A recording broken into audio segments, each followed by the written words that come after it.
안녕하세요. 승리한 상가족 여러분 그리고 강성성경연구원 여러분. 오늘은 마태복음 17번째 시간으로 마태복음 5장 7절을 긍휼히 여기는 자는 복이 있나니 긍휼히 여김을 받는다라는 제목으로 함께 말씀을 나누도록 하겠습니다. 승리한 삶은 박유일 목사님의 구속사로 조망한 성경 연속 강해집을 통해서 편집이 되어 있습니다. 이번 달 마태복음 1장에서 5장까지의 내용은 마태복음 1권을 통해서 편집이 되었습니다. 자, 오늘 본문 말씀으로 들어가 보도록 하겠습니다. 오늘 말씀은 5번째 복으로 긍휼히 여기는 자가 받을 복에 대해서 우리에게 가르쳐주고 있습니다. 우리가 본문 말씀 들어가기 전에 서론적인 내용을 다시 한번 확인해 보면은 우리가 팔복에 대해서 첫 시간 1절로 2절 말씀을 중심으로 살펴보았을 때 팔복을 두 부분으로 나눴었습니다. 그것이 바로 3절에서 6절 그리고 7절에서 10절이었습니다.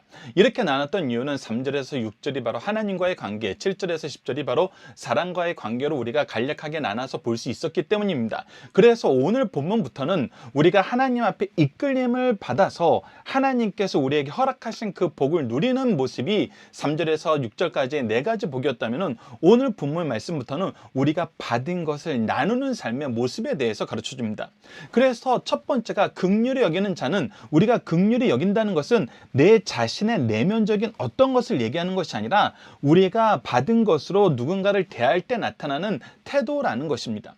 그래서 긍휼이 가장 중요하고 긍휼히 여기는 자는 긍휼하심을 받게 된다는 것입니다. 그래서 이 말씀을 우리가 묵상할 때 첫 번째 대전제가 무엇이냐면 우리가 어떤 것을 줄 수 있냐는 것입니다. 우리가 무엇인가를 줄 수 있다는 것은 우리가 스스로 자가 생성해낸 것이 없습니다. 왜 그러냐면 죄로 인해서 전적인 무능력한 상태에 빠졌을 때 하나님의 은혜가 아니면 살 수가 없었고 하나님의 공급하심이 없으면 아무것도 할 수 없었습니다. 사실 하나님의 공급하심이 없으면 아무것도 할 수 없는 이 모습은 하나님께서 우리를 창조하셨을 때부터 우리가 가지고 있는 우리의 본질적인 모습이에요. 모든 것은 하나님께로부터 와서 하나님의 뜻 안에서 사용되는 것이 우리의 모습이었습니다. 그래서 누가복음 6장 36절을 보면 너희 아버지의 자비로우신 같이, 즉 아버지가 우리에게 이 자비로우심을 주셨던 것처럼, 자비로우신 삶을 우리에게 나타내셨던 것처럼, 자비로움이 무엇인지 깨닫게 하셨던 것처럼 너희도 자비로운 자가 되라. 즉 우리는 아버지를 닮아서 아버지께서 주시는 것으로 아버지의 뜻대로 아버지처럼 행동하는 것이 바로 우리 삶의 모습이라는 것입니다. 그래서 이 긍휼함을 받는 것도, 이 자비하심을 받는 것도 바로 하나님으로부터 온 것이고 하나님이 우리에게 주셨던 그 모습 그대로 우리가 전할 뿐이라는 것입니다. 누가복음 6장 38절도 보십시다. 주라 그리하면 너희에게 줄 것이니 곧 후히 되어 누르고 흔들어 넘치도록 하여 라고 얘기하고 있습니다. 자, 이 말씀을 보면 우선 6장 36절 말씀을 보면은 우리가 갖게 된 것은 먼저 하나님이 우리에게 주셨기 때문이에요. 그리고 하나님께서 우리에게 주신 것을 어떻게 해요? 잘 쓰라고 말씀하고 계세요. 하나님의 뜻대로 쓰라고 얘기하고 있어요. 즉 우리에게 주신 것은 우리에게서 멈춰지는 것이 아니라 우리를 통해서 흘러가야 되는데 흘러갈 때 어떻게 하신다? 누르고 흔들어 넘치도록 우리에게 더 안겨주신다. 그래서 너희가 헤아리는 그 헤아림으로 너희도 헤아림을 도로 받을 것이니라 라고 얘기하면서 하나님의 뜻대로 쓰면은 하나님께서 그 우리가 하나님의 뜻에 일치된 삶의 모습을 보고 기뻐하심으로 우리에게 더 주시던지, 아니면 우리가 하나님의 뜻과 상관없이 우리의 욕심대로 우리의 정욕대로 쓰면은 하나님께서 그것을 징계하시고 걷어가시든지 하나님이 결정하신다는 것입니다. 자, 그래서 우리가 중요하게 봐야 될 것이 우리의 신앙의 선조들이 이 일을 어떻게 실천했냐는 것입니다. 어떤 모범을 보였냐는 것입니다. 사도행전 20장 34절로 35절에 사도 바울은 이렇게 고백합니다. 여러분이 아는 바와 같이 이 손으로 나와 내 동행이 쓰는 것을 충당하여 범사에 여러분에게 모범을 보여준 바와 같이 수고하여 약한 사람을 돕고, 분명히 말합니다. 우리가 수고하는 이유는 연약한 자를 돕는 것입니다. 은혜의 빚진 자로서 우리에게 주신 은혜를 부족한 자들에게 나눠주는 것입니다. 평균케 하시는 하나님의 계획 안에서 우리가 봉사하는 것입니다. 그래서 또 주께서 친히 말씀하신 바 주는 것이 받는 것보다 복이 있다 하심을 기억하여야 할지니라. 주는 것이 받는 것보다 복이 있는 이유는 뭐예요? 우리가 줄 수 있는 그것을 누구에게 받았어요? 하나님께 받았어요. 그 얘기는 우리가 하나님을 먼저 만났고 하나님의 은혜를 더 풍성히 누렸고 하나님의 뜻 안에서 평화를 누리고 있다는 거예요. 그래서 줄 수 있는 사람은 이미 그 은혜를 누렸어요. 하나님과의 관계 안에서 평안함을 누렸어요. 승리의 역사를 맛봤어요. 그리고 이 승리의 역사를 주면서 계속 뭐 하는 거예요? 갱신해 나가는 거예요. 하나님께서 더욱 주시고 더욱 놀라운 일을 이루시는데 우리를 쓰는 것에 우리가 쓰임받고 있다는 거예요. 그래서 하나님의 공급하심이 있기 때문에, 하나님께서 우리에게 약속하신 이 약속의 성취가 있기 때문에 주는 자가 받는 자보다 복이 있다는 것이 너무나 당연하다는 것입니다. 자, 계속해서 말씀을 보도록 하겠습니다. 마태복음 1절에서 2절. 우리가 주는 것을 쓸 때에는 주의해야 되는 것이 있는데, 그것이 바로 우리가 스스로 재판관이 되는 것이 아닙니다. 우리가 받은 것을 우리의 공로로 여기지 않는 것입니다. 우리의 공로로 여기고 우리가 너는 그래서 못했어, 너가 기도 안 하기 때문이야, 네가 열심히 하지 않았기 때문이야, 이렇게 뭔가 조건을 붙인다는 것은 무엇이냐면, 우리가 어떤 태도를 취하는 거냐면, 하나님께서 우리에게 값없이 주신 것을 우리는 누구에게 줄 때, 누군가에게 이것을 전할 때 조건을 붙임으로써 마치 내가 이 조건을 충족시켜서 하나님께 받은 것처럼 스스로를 높이고 교만한 생각을 가지고 있다는 반증밖에 안 된다는 거예요. 우리가 입술로는 항상 고백합니다. 우리가 받을 자격이 없어요. 우리는 가난한 상태였어요. 은혜가 아니면 살 수 없는 상태였어요. 그래서 하나님께서 우리에게 주신 것은 전부 은혜입니다. 우리가 자격이 없는 상태였어요. 우리는 할 수 없는 상태였어요. 근데 하나님이 주셔서 됐습니다 라고 고백하면서 누군가에게 우리 것을 전할 때, 누군가에게 하나님의 말씀을 전할 때는 뭐라고 얘기하냐면, 넌 그래서 안 된 거야, 넌 저래서 안 된 거야. 뭔가 이율배반적이잖아요. 그래서 하나님이 주신 것을 쓸 때는 정말 비판하는 거, 평가하는 거, 이런 것은 있을 수 없다는 것입니다. 하나님이 우리에게 값없이 주신 것처럼 우리가 먼저 값없이 주는 거예요. 예수님이 이 땅에 오셨을 때 뭐라고 얘기하셨습니까? 이 세상을 심판하려 하심이 아니요 구원하시기 위함이라 그러시면서, 그러나 너희들이 믿지 아니하는 거로 이미 심판을 받았다. 그 얘기는 뭐예요? 먼저 하나님의 은혜의 역사이신, 그 언약의 성취이신 예수님의 임재, 은혜의 역사, 평화의 역사, 하나님의 구원의 역사가 우리에게 먼저 왔어요. 그러나 그것을 거절하는 자는 심판이라는 거예요. 이것이 바뀌어지면 안 돼요. 너희들이 열심히 하고 열심히 나아가고 무엇인가를 성취해야지 구원을 받을 수 있어. 이 은혜를 누릴 수 있어. 이 긍휼하심 안에 들어올 수 있어. 이것은 세상 사람들이 얘기하는 거예요. 하나님은 이렇게 우리에게 오신 적이 없어요. 값없이, 우리가 아직 죄인 되었을 때.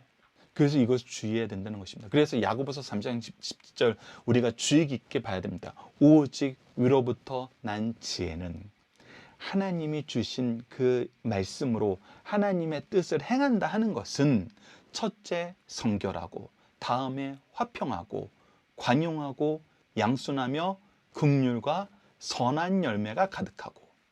이게 뭐예요? 하나님이 기뻐하시는 방법이에요. 우리가 죄를 싫어하고 죄라 멀어지면서 그 죄를 우리가 싸워서 이겨야 되는데, 우리가 싸우는 그 싸움이 혈과 육처럼 피 튀기는 것이 아니라 화평을 이루는 예수 그리스도의 복음의 은혜로, 성령의 열매로 이루는 것이고, 그래서 우리가 아낌없이 주는 이 관용과, 우리가 모든 것을 참으면서 그들을 섬길 수 있는 양순과, 우리가 긍휼함으로 선한 열매를 계속 맺게 된다는 거예요. 그러면서 무엇이 없어요? 편견과 거짓이 없나니. 우리가 먼저 재단하는 거예요. 쟤는 안 돼, 저런 환경에서는 안 돼, 저런 모습은 글렀어, 효율적으로 해야 돼, 이 사람에게 해야 돼, 골라서 우리가 가르쳐야 돼, 집중해야 돼. 내 판단이 있어서는 안 된다는 거예요. 그리고 거짓이 없어야 돼요. 앞서 얘기한 것처럼 나는 값없이 받았습니다, 다 은혜입니다 하면서 내가 줄 때는 네가 이래서 안 돼, 저래서 안 돼, 이것 자체가 거짓이에요. 우리가 이 부분 주의해야 됩니다. 그리고 우리가 이 말씀을 보면서 긍휼히 여기는 이 역사를 실행할 때 우리가 받은 것으로 주는 거였잖아요. 그렇다면 우리가 받은 것 중에 가장 중요한 거, 하나님이 반드시 주라고 얘기하신 것은 무엇일까요? 우리가 이 부분에 대해서는 여러 가지 주장이 있을 수 있는데, 성경 말씀 안에서 하나님 말씀의 이 중요도를 계속 우리에게 강조하는 거 보면은 이론의 여지가 없어요. 디모데후서 4장 1절과 2절입니다. 하나님 앞과 살아있는 자와 죽은 자를 심판하실 그리스도 예수 앞에서 그가 나타나실 것과 그의 나라를 두고 엄히 명령하노니 너는 말씀을 전파하라. 말씀을 전파하라. 때를 얻든지 못 얻든지 항상 힘쓰라. 범사의 오래 참음과 가르침으로 경측하며 경계하며 권하라. 우리가 줘야 될 것 중에 가장 중요한 것은 하나님의 말씀이라는데 이견은 있을 수 없습니다. 정말 이거 중요합니다.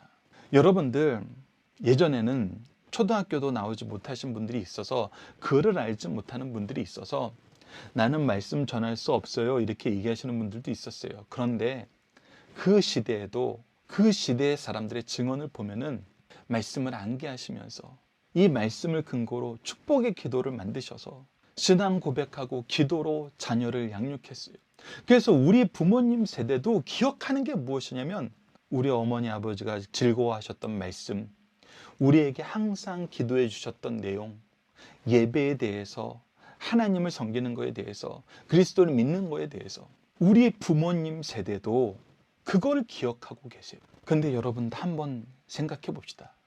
우리는 자녀들에게 우리는 정말 너무 많이 배울 수 있고 너무 잘 배울 수 있고 너무 많이 접촉할 수 있는 이런 시대에 사는데 자녀들에게 그들에게 인생의 이정표가 될 수 있는 우리 가문의 우리 가정의 나의 개인의 역사에 특별하게 역사하셨던 그 말씀을 우리가 전해주고 있는가? 무엇인가를 우리가 그들에게 말씀의 빛 대신 이 역사를 보여주고 있는가? 이것을 위해서 힘쓰고 있는가? 스스로 우리가 돌아봐야 됩니다. 그래서 우리가 베풀 긍휼의 가장 아름다운 모습은 말씀이란 것은 이론의 여지가 없습니다. 로마서 10장 13절에서 15절을 먼저 봅시다. 로마서 10장 13절에서 15절 한 절 더 봅시다. 누구든지 주의 이름을 부르는 자는 구원을 받으리니. 우리가 주의 이름을 부르는 자는 구원을 받는다는 것은 하나님께서 우리에게 약속하신 것이고 예수 그리스도를 통해서 성취된 것이고 성령께서 우리에게 적용시켜 주셔서 우리가 누릴 수 있는 거예요. 그런데 이것을 할 때 하나님께서 기뻐하시는 방법이 있는데 그것이 무엇이냐면 그들이 믿지 아니하는 일을 어찌 부리려? 우선 믿어야 돼요. 근데 믿게 하기 위해선 듣지 못한 이들이 어찌 믿으리요? 믿기 위해선 들어야 돼요. 근데 듣기 위해선 어떻게 돼요? 전파하는 자가 어찌 들으리요? 전하는 자가 있어야 들을 수 있다는 거예요. 근데 전하는 자는 어떻게 된 거예요? 보내심을 받지 아니하였으면 어찌 전파리요? 누군가 가서 전해야 돼요. 그래서 하나님께서 이 믿음의 역사를 이루시는 기뻐하시는 방법이 무엇이냐면 먼저 들은 자, 먼저 믿은 자, 먼저 믿음의 역사를 경험하고 하나님의 은혜를 경험하고 하나님 앞에서 그의 부르심의 뜻 안에서 기뻐하심을 입은 자들이 가서 전해야 된다는 겁니다. 우리 가정에선 누구예요? 영적 부모예요. 영적 가장이에요. 교회에선 누구예요? 교육자들을 필두로 한 모든 어른들, 모든 선생들이에요. 그래서 우리 자녀들에게 이 말씀을 전하는 것, 하나님께서 가장 중요하게 여기신 긍휼의 내용이라는 것입니다. 베풀어야 될 내용이라는 거예요. 자, 그래서 우리가 주의해야 됩니다. 야고보서 2장 13절을 보면 긍휼을 행하지 아니하는 자에게는 긍휼 없는 심판이 있으리라. 긍휼은 심판을 이기고 자랑하느니라. 베풀어야 됩니다. 서로 나눠야 됩니다. 마태복음 6장 14절에 15절 봅시다. 너희가 사람의 잘못을 용서하면 너희 하늘 아버지께서도 너희 잘못을 용서하시려니와 너희가 사람의 잘못을 용서하지 아니하면 너희 아버지께서도 너희 잘못을 용서하지 아니하리라. 하나님은 베풀게 하시기 위해서 우리에게 주셨습니다. 은혜의 통로로, 축복의 통로로 쓰시기 위해서 우리를 먼저 부르시고 먼저 누리게 하셨어요. 근데 우리가 그 일을 하지 않는다면 하나님은 우리에게 죄 없다 하지 않으신다는 것입니다. 죄 있다는 거예요. 그래서 우리의 나눔은 우리가 긍휼히 여기는 삶을 사는 것은 다음과 같습니다.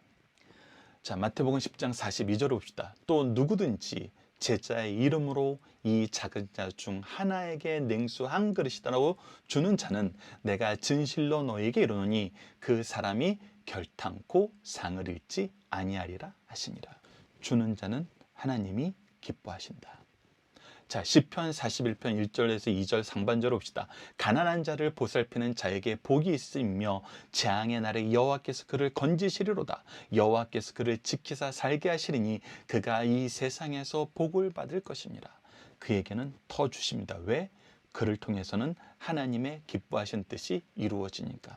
그래서 고린도전서 12장 4절로 7절을 보면 은사는 여러 가지나 성령은 같고 직분은 여러 가지나 주는 같으며 또 사역은 여러 가지나 모든 것은 모든 사람 가운데서 이루시는 하나님은 같으니 각 사람에게 성령을 나타내심은 유익하게 하려 하심이라. 그래서 우리가 받은 은사, 직분, 사명, 사역 이 모든 것은 하나님의 뜻 안에서 서로를 섬겨서 평균케 하시는 하나님의 은혜로운 역사를 이루어서 우리가 참된 하나됨, 참된 믿음의 계승, 명문가의 전통을 이어나가는 것이고 교회의 모습이라는 것입니다. 그래서 오늘 질문이 다음과 같습니다. 우리는 누구를 통해서 긍휼히 여김을 받게 되나요? 여러분들 이 부분 책에는 오타가 있어서 이 강좌 내용을 참조해 주시길 부탁드립니다. 우리는 누구를 통해서 긍휼히 여김을 받게 되나요? 자, 오늘 말씀을 통해서 첫 번째는 이 우리를 긍휼히 여기시는 이 모습은 하나님께로부터 시작했어요. 하나님의 구속의 역사 안에서 하나님과 예수님과 성령님께서 우리에게 이 긍휼히 여기심을 보게 했어요. 그런데 받은 자들은, 하나님께 받은 자들은 어떻게 해야 돼요? 나눠야 돼요. 주게 돼 있어요. 그래서 우리는 1차적으로 하나님께 받고 2차적으로 누군가에게 나눠줘요. 그런데 누군가에게 나눠줄 때 우리는 일방적으로 주기만 하나요? 우리가 고린도전서 12장 4절로 7절에서 봤던 것처럼 우리 또한 누군가에게 체험을 받아요. 그리스도인의 공동체 안에서, 가정 안에서, 교회 안에서 우리는 서로를 채우는, 서로에게 대한 긍휼의 통로가 되는 이 놀라운 연합의 역사를 경험하게 됩니다. 하나님이 주시고 하나님이 주신 걸 서로 나누면서 하나님이 더욱더 풍성하게 주시는 놀라운 공동체의 모습이 나타나는 거예요. 그것이 믿음의 가문의 모습이고 그것이 교회의 모습이에요. 그래서 하나님이 주신 것으로 우리가 이웃에게 나갈 때, 특히 그것이 우리가 사랑해야 될 의무가 있는 가정과 교회에서 나눌 때 놀라운 역사가 이루어진다는 것입니다.